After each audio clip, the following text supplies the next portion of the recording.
క్రీస్తునందున్న ప్రియులకు ప్రేమతో వందనాలు తెలియజేయుచున్నాను. ఆగస్టు నెల 25వ తేదీ 2024. ఈరోజు దేవుడు మనకు చేస్తున్న వాగ్దానం ఏమిటనగా, కీర్తనల గ్రంథము 91వ కీర్తన 5-6 చరణాలు. రాత్రివేళ కలుగు భయమునకైనను, పగటివేళ ఎగురు బాణమునకైనను, చీకటిలో సంచరించు తెగులునకైనను, మధ్యాహ్నమందు పాడుచేయు రోగమునకైనను నీవు భయపడకుందువు. ఆమెన్. నా ప్రియమైన సహోదరి సహోదరులారా, సాక్షాత్తు దేవుడే ఇక్కడ మనకు ధైర్యాన్ని కలిగించే మాటలు మాట్లాడుతున్నాడు. నిజమే కదా? మన చుట్టూ ఎన్ని రోగాలో, ఎన్ని తెగుల్లో, ఆపద ఎప్పుడు ఎటువైపు నుంచి వస్తుందో, ఏ రోగం వస్తుందోనని నిత్యము మనలో ఎంతమంది భయపడట్లేదు?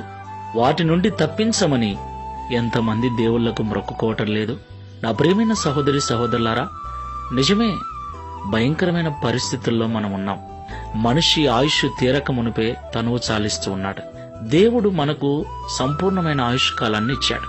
ఆయన మనకు నియమించినటువంటి దినములు పూర్తయ్యేంత వరకు కూడా మనం చావకూడదు. అయితే త్వరగా చనిపోవటానికి కారణాలు ఈ రోగాలు, ఈ వ్యాధులు, వాటి వలన కలిగే భయాలు.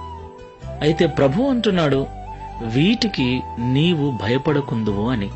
దేవునికి మహిమ కలుగునుగాక. నా ప్రియమైన సహోదరి సహోదరులారా, నిజానికి ఈ లోకంలో రోగాలకు, తెగుళ్లకు భయపడిన వారు ఎవరూ లేరు. ఒకవేళ ఉన్నాడు అలాంటి వ్యక్తి అంటే అతడు నిశ్చయముగా మహోన్నతుడైన దేవుని చాటున నివసించువాడే.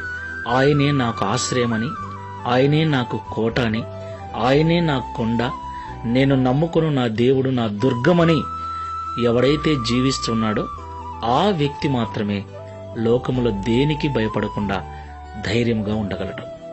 ఈ మాటలు వింటున్న ఓ క్రైస్తవుడా, ఎలా ఉంది నీ విశ్వాసపు జీవితం? ధైర్యంగా ఉండగలుగుతున్నావా? లేకపోతే నిత్యము భయాలతో బ్రతుకుతున్నావా? ఒక్కసారి పరిశీలన చేసుకుని ప్రార్థన చేసుకుందాం. మహోన్నతుడైన యేసుక్రీస్తు ప్రభువా, పరిశుద్ధుడా, మీకు వందనాలు చెల్లిస్తూ ఉన్నాం. అవును ప్రభువా, మా చుట్టూ ఎన్నో తెగుళ్ళు, ఎన్నో రోగాలు, ఎన్నో భయంకరమైన చీకటి శక్తుల ప్రభావాలు, వాటి మధ్యలో మేము జీవిస్తూ ఉన్నాం. కొన్నిసార్లు వాటి వలన మాకు భయం కలుగుతోంది. అయితే మీరీరోజు మాతో మాట్లాడి ఉన్నారు. నన్ను మీకు నివాస స్థలముగా చేసుకుని ఉంటే, మీ దుర్గము, మీ కోట నేనై ఉంటే మీరు వీటికి భయపడకుండా ధైర్యంగా ఉంటారని మాతో మాట్లాడినందుకు స్తోత్రాలు. ప్రియ తండ్రి, ఈ ప్రార్థనలో ఏకీవిస్తున్న మేమందరం ఈ భూమి మీద మీరు మాకిచ్చిన ఆయుష్ కాలమంతయు ధైర్యముగా జీవించినట్లుగా నీ యందు విశ్వాసము కలిగి నిన్ను నివాస స్థలముగా చేసుకుని మా ప్రభువు మాకున్నాడన్న ధైర్యముతో బ్రతుకుటకు సహాయం చేయమని, తద్వారా ఈ దిన వాగ్దానమును మా అందరి జీవితంలో నెరవేర్చి మీ నామమును మహిమపరచుకును.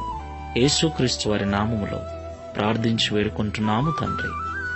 Amen. Praise the Lord. God bless you.